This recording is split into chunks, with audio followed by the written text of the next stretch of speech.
In this video, I'll walk you through how to enable fast charging on an Android phone. This setting helps reduce charging time so your device powers up much faster when you plug it in. Let's go step by step. Step 1.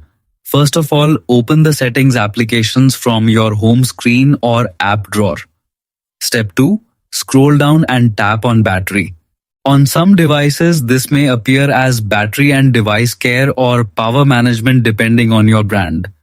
Step 3. Now look for charging settings or tap more battery settings to access advanced options. Step 4. Here you will see the option for fast charging. Simply toggle it on. Make sure you are using a certified fast charger and cable for best results. And that's it.